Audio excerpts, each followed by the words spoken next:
Welcome back to the Group Practice Accelerator podcast, brought to you by Polaris Healthcare Partners, where we leverage decades of healthcare and business experience to drive growth in successful group practices just like yours. If you're a healthcare entrepreneur and you're interested in building, scaling, or exiting your group practice, you've found not only the industry's leading resource for business education, but a team of trusted advisors dedicated to helping you achieve and exceed your goals. In short, the team at Polaris creates clarity, confidence, and results. I'm your host, Jamie Falosh, and the Group Practice Accelerator podcast is on the air.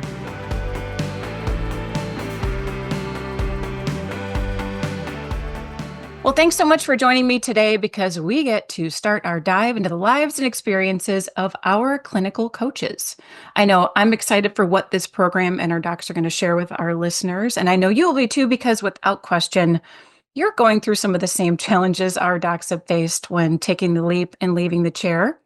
And as you all know, growing your group just isn't for the faint of heart. You know, we all fancy ourselves entrepreneurs on some level, and we hear that label thrown around an awful lot. But what does that really mean? And do we even have the right skill sets, tools, resources, and all that to make it happen? Well, we know it's possible, but you've got to have the right support plan and systems in place. And here to kick off our first of many episodes centered around getting exactly what you want out of your professional, clinical, and life plan is Polaris Clinical Coach, Dr. Steve Giannoutsos, who is going to chat with us about becoming a CEO. Doctor, welcome to the show. Good morning. Thank you for having me, Jamie. Always a pleasure to be on here. Always a pleasure to chat with you and the entire Polaris team. Oh, great to have you. Great to have you. And we are going to pry some info out of you today, as you know, because going from the chair, you know, and from my perspective, watching this over the course of my career, and I had a great mentor to show me some things along the way, but taking that leap, getting out of the chair and becoming the business person that you strive to be, the CEO of your own healthcare organization, that's a big deal. I mean, and that's a big, scary deal for a lot of people, but it really can be done. And you are proof of that.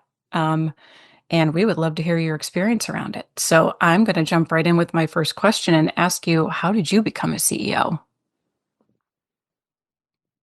That's a deep one. I'll try to make it pretty distinct here. So, like many of us, like most clinicians in all facets of medicine and all of healthcare, I became a CEO really rather incidentally. And I think it's an important point because what I want all the listeners to understand is, this will be a theme that I talk about a lot in this and future podcasts and conversations, the need to be deliberate about the things that you do. So we're taught, and I guess this is one of the things that makes healthcare amazing. It's part of the oaths that we take. Well, we're taught, almost like parents are taught, and particularly mothers, to put ourselves often last. We think about our patients, our clinical outcomes, and the various things that we do and that we hope that we can do for the people that come to us seeking care. And after a while, you just find yourself in sort of this, your wheel in the cog, the machine that you've created, and you kind of don't know what's going on. Mm. So for me, it was put my head down. I have to pay student loans. I have to figure out how to pay my mortgage. I have a young child on the way, and I just have to work. And so I was a super incidental founder, business person, CEO. And the reason I wanted to emphasize that is that we don't really give ourselves permission in healthcare. We've guilted ourselves, again, as a function of the way that we were taught. Good way to put it. Yeah, these lessons we learn and we hear and are repeated during our clinical and our academic time in school and the various training programs that we go through are that the public deserves our care and our attention, and that is true.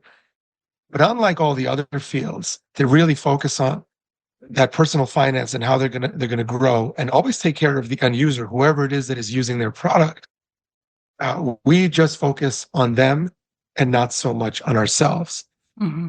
And it's interesting because we will look at any person who sets up an LLC for a couple of $100 and is doing, I don't know, real estate flipping or drop shipping, we'll look at him or her as an entrepreneur and as a founder. And we Right. won't look at ourselves like that. And so I didn't realize I was a founder, CEO, entrepreneur until very late in the game, unfortunately, too late. And I hope we can talk a little bit more about that and how some of those lessons, if I would have had them earlier on, would have put me on much better footing much earlier on. Yeah, of course. And I will get to that, of course, but before I do, you mentioned that guilt. We come out of school, regardless of what that is in healthcare, and you feel an obligation to your patient, and that just doesn't go away with whatever you choose. And it sounds like there are a lot of responsibilities on your shoulders, student loans and families, not the least of which. Um, but let's elaborate a little bit about that process for you. I mean, there has to be some fear involved there. You're thinking of what you want, your life plan, your strategic plan is playing out in your head. And it has to be scary to just say, I have to do this. I have to take this leap. I have to walk away from the chair to get what I want. What was that like for you? Yeah. So I just want to touch really quickly on the first part of fear, which is the fear of when we start. Because Mm, when I started practicing, I owed between myself and some student loans of my wife's a little bit over $1 million in student loans, which is wow. a monumental amount of money. It's a lot. Sure is. And this was in the early 2000s, and rates from private loans had oscillated from between 6 and 14%. And if you do some quick math, you can figure out how that can compound and why. As I speak to you today, I still owe a couple of 100,000 now. As an admission, that's a very low interest rate. It's sub 2%. And anybody who knows anything about business understands that's a bit of an arbitrage play. So I'd rather Yes. pay back old money at under 2% than to prepay it because I can do more with that. Um, when I started at that time, I just didn't know if I could pay my student loans, didn't know if I could candidly pay for the car payment and all the things that were due in my child and healthcare and all that, which I was paying for myself. And so everything I did, and I trained myself to do this, and many of us do this, came from a place of fear. It was all fear based. I took whatever job I could take. I worked however long I had to, and I just did. And we'll talk about this a little bit. The famous words were, which I told my wife, God bless her, Michelle, many times, we'll figure it out. And that's a kiss of death. Well, similarly, as time went on and the practices grew, and there was a bigger need for me to no longer be just a hired gun in my own practice or business, because that's what I had done, right? That's what many of us do, whether we have one location or 100 locations. We often set up this really wonderful moat around us, again, based out of fear of losing any patient, referrers, paying bills, paying back loans, life, because our life expands. And so we're afraid, right? And so anyway, that's kind of been the theme, and that's what keeps us. That's our headwind that keeps us from stepping out and really running the business. We make it a really good job for ourselves and others, but we don't really make it the business that it should be. And so we talk about this a lot at some of our conferences. You and I earlier referenced Huberman. I mean, Andrew Huberman, the neuroscientist from Stanford. And the thing is, Yes. you have to make a shift, mindset shift, and start to think from an abundant standpoint. And as crazy and cliche as it sounds, once you do that, it really forces your hand. So I'll let you kind of ask those questions, but I really want to talk a little bit more about that because that's what ends up allowing you to channel your inner business person and really make the leap and stop just solving everything in Yeah, your business absolutely. as a doer.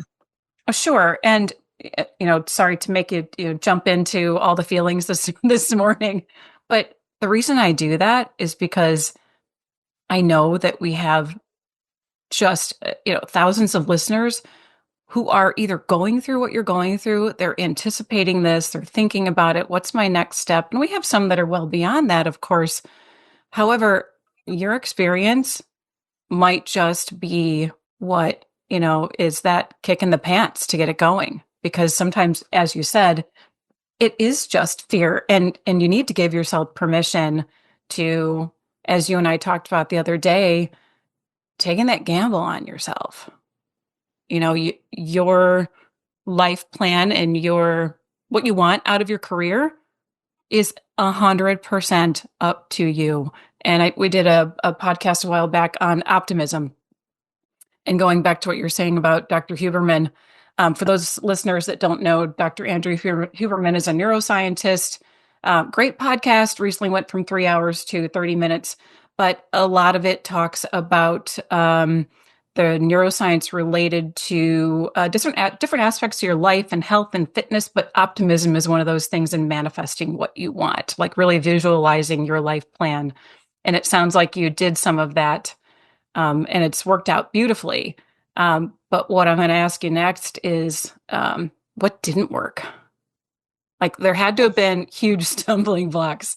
So share with our listeners a little bit about that, or a lot, because I'm sure there were plenty of times you looked at your plan and went, okay, well, the we'll figure it out concept isn't working.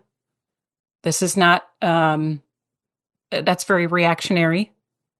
So tell us a little bit about that.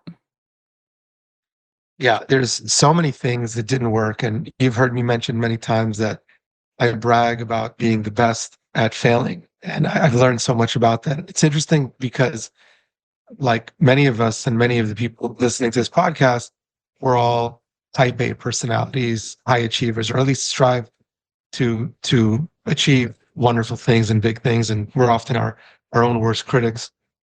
So what didn't work for me, and before I talk about that, I just want everybody who's listening to know that I've felt every pain, every mental, emotional fear, real fear, rational and irrational, monetary, clinical, fear of failure. I've gone from thinking we're going to buy 5 jets to we might not be able to pay for diapers and everything in between. And I think that's a journey that we all take emotionally in Yeah. this field. And we've seen it explode and do lots of wonderful things. And we've seen it do some not so great things. And COVID really put that under the microscope.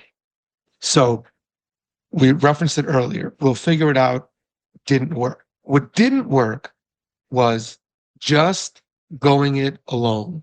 What didn't work was hovering. And Dr. Vivek Solanki and I talk about this a lot.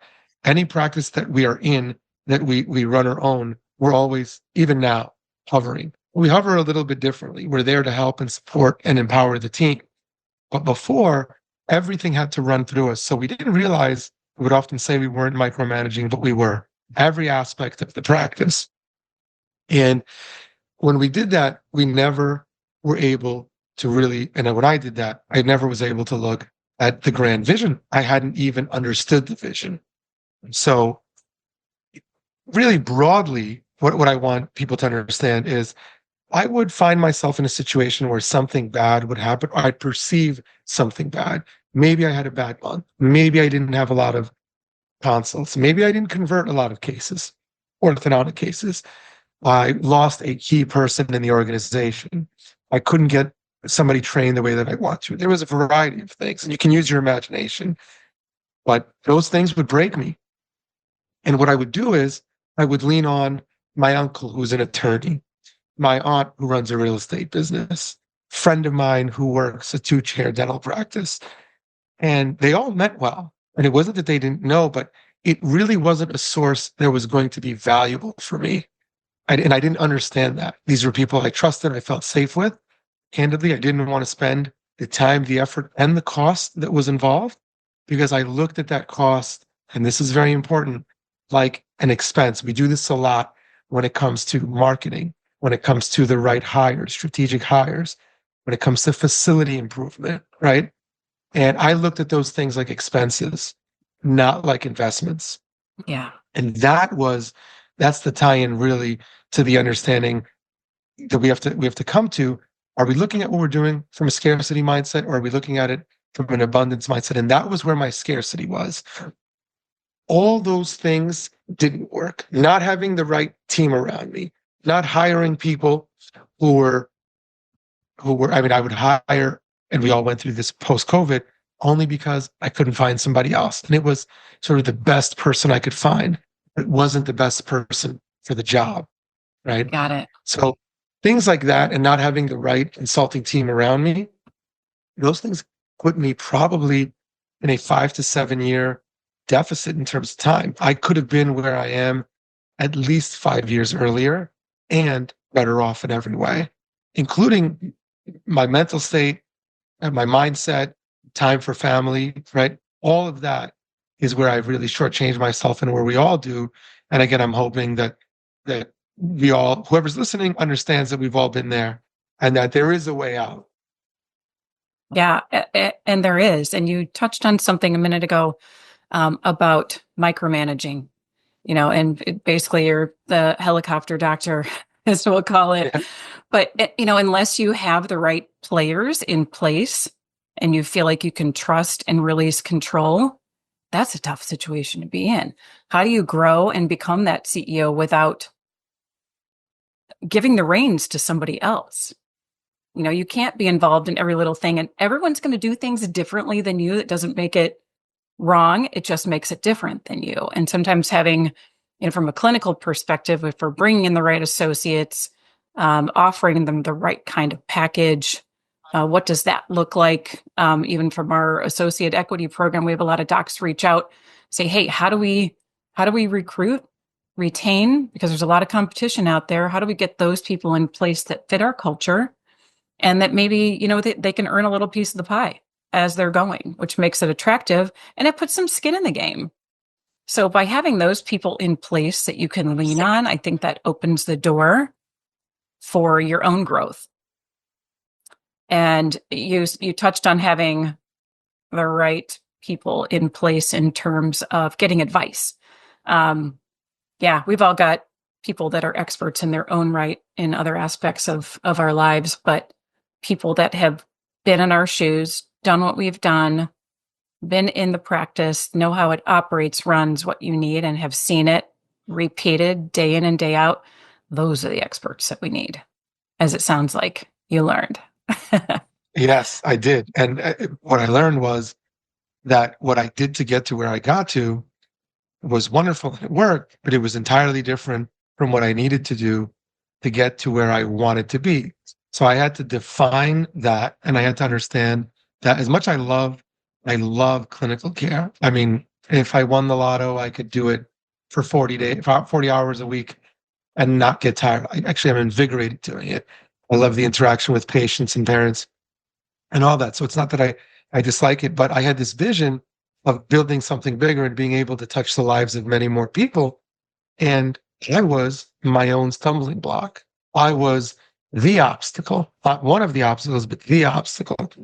And because I wasn't really mentoring my people, I was hoping they would do as I did, read my mind sometimes. It was Yeah. rather ridiculous. And I wasn't being mentored. But I did realize that I had to do something different, and I was frustrated. I felt stuck and frustrated. Once I began, and actually, ironically, it was with you guys, it was with Polaris many moons ago, where I started I said, okay, you know what? I'm going to go on faith that my vision is a vision that can be accomplished, that if I can articulate it and write it down, I can be helped by the people who know how to get there to get it there. And it was fascinating because I was able to control the trajectory of my practice, my business, and my vision by, and this is the key word, by really giving up, relinquishing control.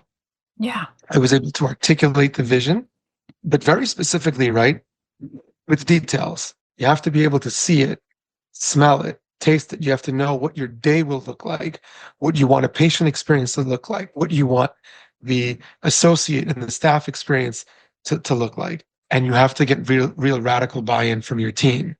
And then you have to let them work. But the thing is, we don't know how to do that. We know maybe how to guide clinical work as clinicians. We just don't know how to guide the admin piece of it, the leadership piece of it.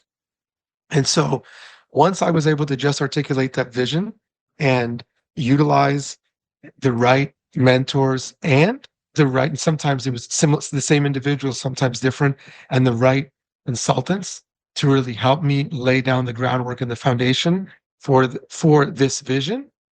It was painful in the beginning. I doubted a lot.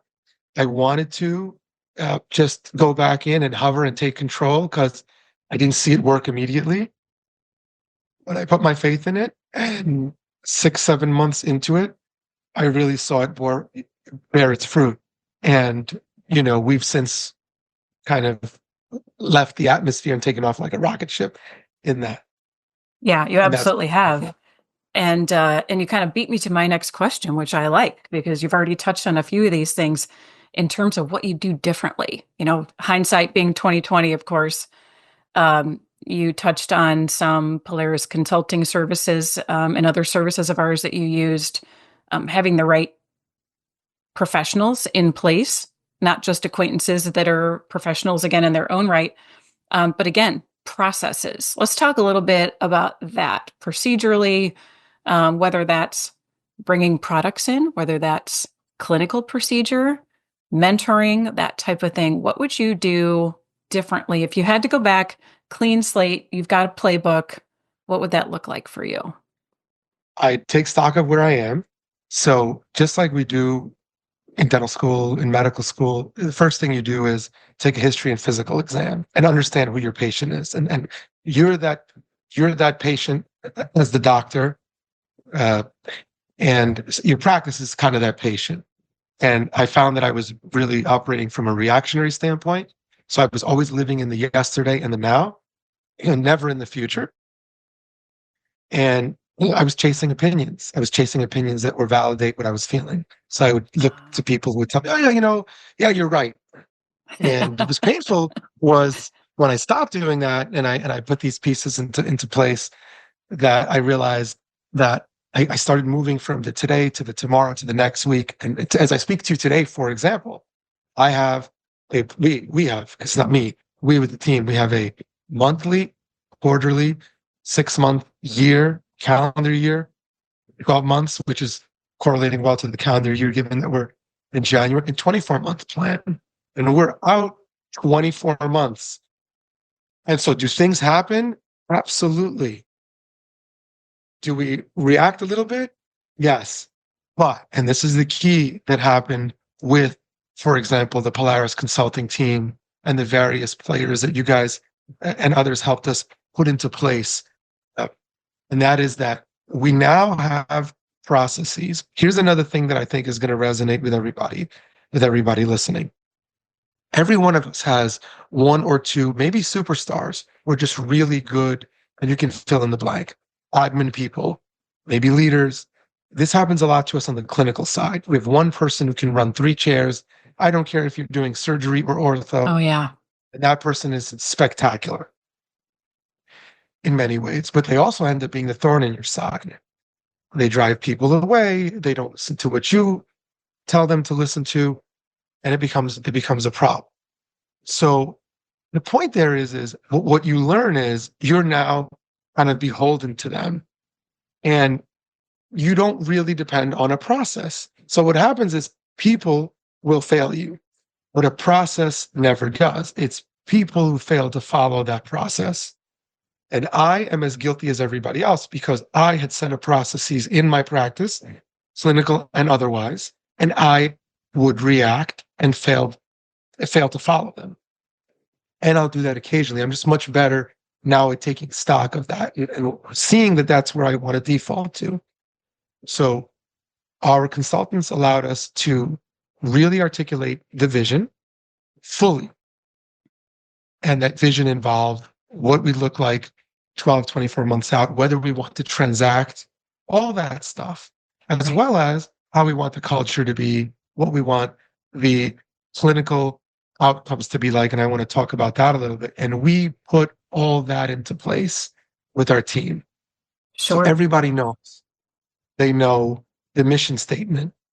They can articulate the culture, who we are, what we would do and wouldn't do clearly. And that was something we were never able to do before. Okay. We're regimented. Everybody understands because we operate on L10 meetings and EOS. what the quarterly rocks are at every level. And there is a process around everything administrative.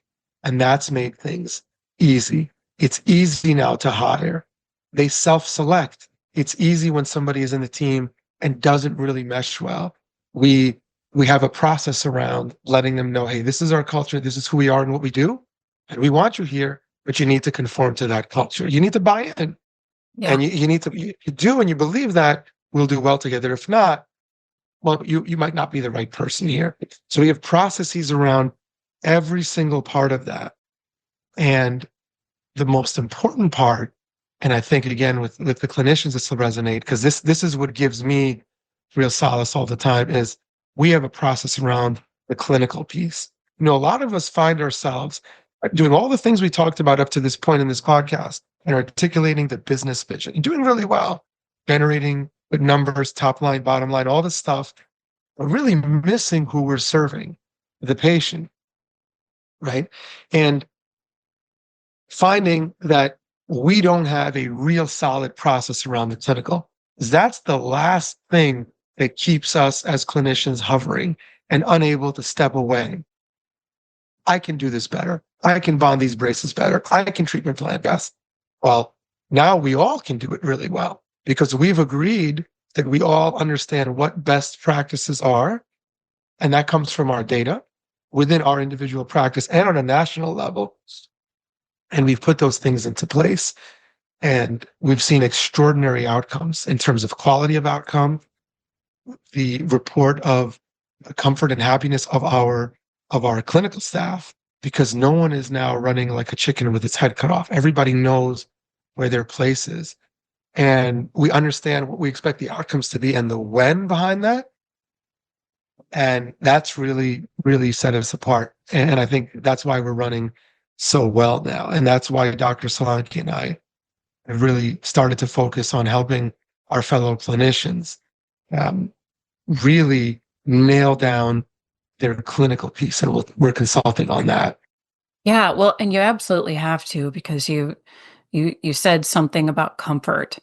Um, Without a repeatable process, standard operating procedures, things that you can lay across a landscape of 3 to 10 practices, 10 to 25, and I know we work with, 100 plus.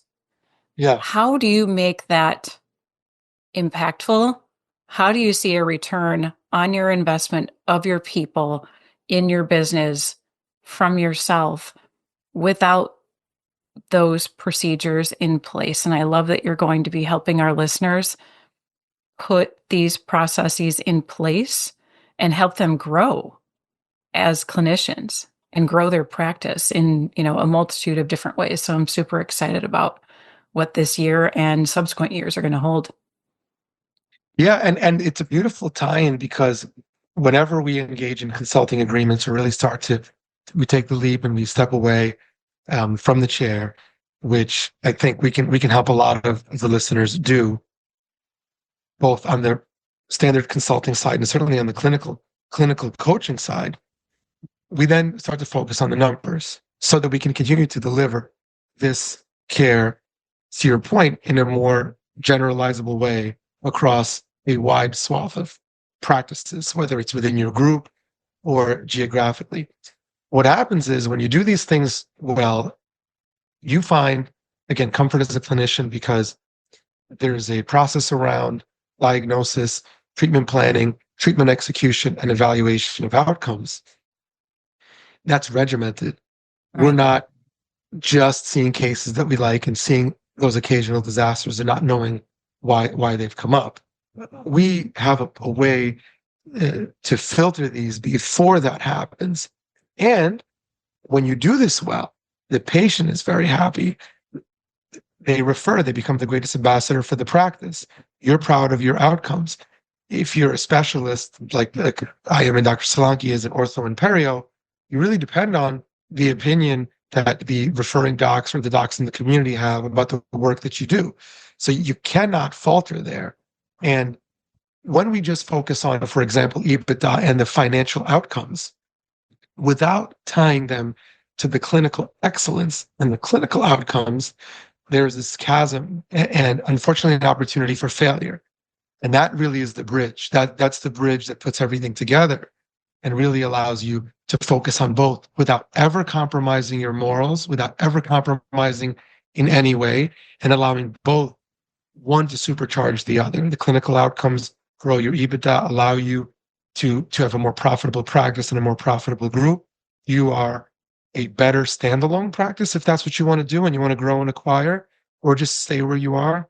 You are a better acquisition target or someone that someone wants to partner with, and you provide much greater value than just your numbers. You have this culture and this clinical coaching within your practice that's just super valuable to whoever the group is that's going to buy, invest with you, acquire. And the final piece is the docs. Yeah, and you talked about this, and I really want to touch on this too, because on the consulting side, this was a big mistake of mine. You asked what I wouldn't do. I didn't give the opportunity for the associates to really participate. I asked them to do a lot and to do it better and to do more of it. And now with Polaris, we've developed, and we're going to be rolling it out this year, and I'm super excited about it, a associate equity plan where they participate. So all of us are rowing the boat in the same direction. We all eat a little bit of what we kill, and we're all really committed to the same outcome. Now, that's really beautifully put. And like you said, those two things have to work together, or not those two things, those handful of things have to work together. One doesn't operate independently without the other. Having the correct clinical mentorship and coaching has to tie into the business. It's got to tie into that strategic plan, and you've got to have the right tools in place, the right procedures, the right expectations, and the right people in place to make all of it happen. And it's definitely possible. We've watched your success and very grateful to be part of it. And we're excited to have you on board and see how you can help our listeners as well. I thank you very much for your time today and really for all the help you've given me in every way, formally and informally. And I want to leave everybody with a final message. I think there's danger in riding the fence. And you and I have talked about this offline. Yes. Yeah. Riding the fence on how you run your single practice, riding the fence on your vision, riding the fence on executing, bringing in marketing, consulting. And the difference is this: you can create a path for yourself, greatness, whatever your greatness is, or perpetual mediocrity. And riding the fence is an absolute guarantee, perpetual mediocrity and frustration. A good friend of mine says, you really want to build a life that you don't want to retire or vacation from. And for the first time in a very, very, very long time, I am there. I've built a life that I don't want to retire or vacation from. I want more of. And I hope that I can help the people listening do the same and do it faster with a lot less pain. Yeah, make the commitment and go with it. Get the right people in place, pull the Band-Aid off, do what you want to do, right? Well, great. Doctor, thanks so much for sharing your experiences with us today. I know we could spend hours chatting about how you've gotten just what you wanted from your business and all that you have to share. But we have to leave something for our future episodes, of course. We know our audience is going to have a lot of questions about Polaris Clinical Coaching, or maybe you just want to see whether it's a good fit for your practices. And be sure to reach out on that. If you'd like to schedule some time to learn more about any of our expert advisory services, or maybe there's a topic we haven't covered that you want to hear about, you can send us an email to info@polarishealthcarepartners.com, or you can reach us on the website at www.polarishealthcarepartners.com. Thanks so much for being a loyal listener and subscriber. If you enjoyed today's episode, please leave us a rating on Apple Podcasts, Spotify, Stitcher, or wherever you get your podcasts. We'll see you on the next episode of the Group Practice Accelerator Podcast.